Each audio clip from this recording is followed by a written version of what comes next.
অবশেষে 10 দিন মেলা চলার পর আজ মেলার অন্তিম পর্ব। আজ মা চণ্ডীর বিসর্জনের পালা। ঠিক সেই মতো বিসর্জনের প্রস্তুতি পর্ব শুরু হয়ে গেছে। বাড়ির বউরা এসে মা চণ্ডীকে বরণ করতে শুরু করেছেন। এই বরণ করার জন্য প্রচুর পরিমাণ ভিড় এখানে লক্ষ্য করা গেছে। বিগত 2 বছর চণ্ডী পুজো না হবার দরুন এইবার প্রচুর পরিমাণের লোকের সমাগম এখানে ঘটেছিল। বরণ শেষে মায়ের মূর্তিটিকে চৌধুরী পরিবারের সদস্য এবং বরিশা সার্বজনীন চণ্ডী পুজো সমিতির সদস্যদের সহায়তায় লরিতে তুলে গঙ্গাপক্ষে নিয়ে যাওয়ার প্রস্তুতি পর্ব শুরু হয়ে গেল।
অবশেষে মা চণ্ডীর বিসর্জনের শোভাযাত্রা দেখবার জন্য শখের বাজারের ডিএইচ রোডের ওপর প্রচুর পরিমাণ লোকের ভিড় লক্ষ্য করা গিয়েছিল।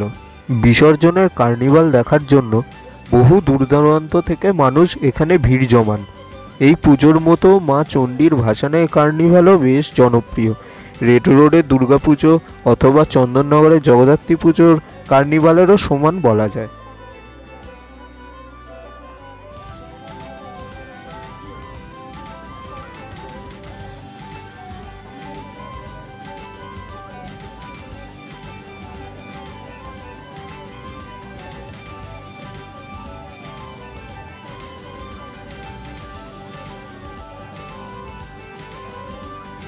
ভাসানের কার্নিভালটি বেশ সুন্দরভাবে পরিবেশিত হয়েছিল, তা বলাই বাহুল্য।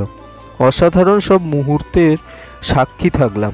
সুন্দর করে সাজানো ঘোড়ার গাড়ি, ব্যান্ড পার্টি, বিভিন্ন কার্টুনের আমাদের প্রিয় চরিত্র, বাইক এবং সাইকেলের স্টান্ট, ডান্ডিয়া এবং ছৌ নাচ, মহিলা ঢাকিদের ঢাকের বাদ্যির সাথে ধুনুচি নাচ, আরও অনেক কিছু দেখলাম এই কার্নিভালে। এত সুন্দর একটা পরিবেশনাকে দারুণভাবে উপভোগ করলাম।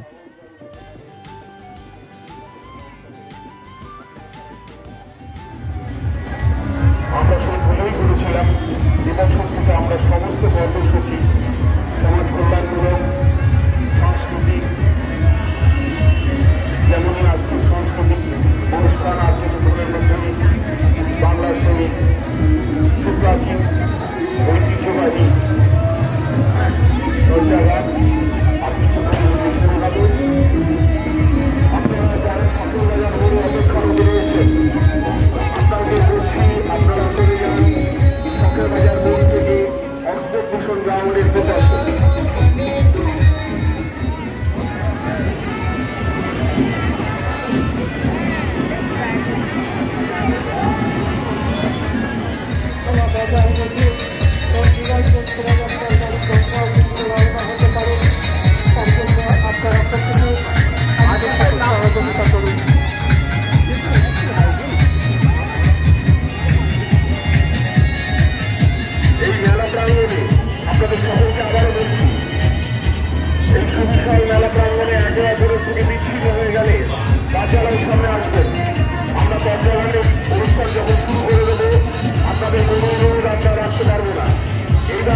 কেউ সেখানে দাঁড়াবেন না। টাকার ভয় এবং বাচ্চা কাচ্চা সঙ্গে থাকলে অত্যন্ত যত্নের সঙ্গে সেটিকে রক্ষা করুন। যদি কোনো দুর্মূল্য সামগ্রী আপনাদের সঙ্গে থাকে সেটিকে যতগুলো খুব যত্ন সহকারে নিরাপত্তার সঙ্গে নিজেরা দায়িত্ব নিয়ে সেটিকে রাখুন। কোনো অভিযোগ কিন্তু আমাদের কার্যালয়ে এলে আমরা তা গ্রহণ করব না। আপনারা শুরু করবো বিগত বছরগুলোর বছরে আপনার চর্চাগানের আসর আমরা শুরু করবো। আমাদের শিল্পীরা এসে উপস্থিত হয়েছে। আমাদের আজকে অনুষ্ঠান চর্চাগানের আসর আমরা বিগত বছরগুলোর বছরে আমাদের আমন্ত্রণ বহুদূর থেকে চর্চাগান পরিবেশন করবেন যে শিল্পীরা আমাদের মধ্যে উপস্থিত হয়েছে। এবার আমাদের চর্চাগানের আসর আমরা শুরু করবেন। আপনাদের শুধুমাত্র দেখার জন্য যে আসন থাকা হয়েছে আপনারা এই আসনের আপনার দাঁড়াবেন না। আপনারা বন্ধুকে নেমে দাঁড়ান। আমাদের এখনকার অনুষ্ঠান চর্চাগানের আসন আমরা শুরু করতে চলেছি। কিভাবে গেলেন মধ্যে যারা দাঁড়িয়ে আছেন আমরা ব্যবহার করে আপনাদের জানাচ্ছি আপনারা নেমে দাঁড়ান।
কার্নিভালের প্রতিটি মুহূর্তের সাক্ষী থাকার কিছুক্ষণের মধ্যে মাকে নিয়ে আসা হচ্ছিল। সব কিছু শেষে এইবার মাকে বিদায় জানাবার শেষ সময় চলে এসেছে।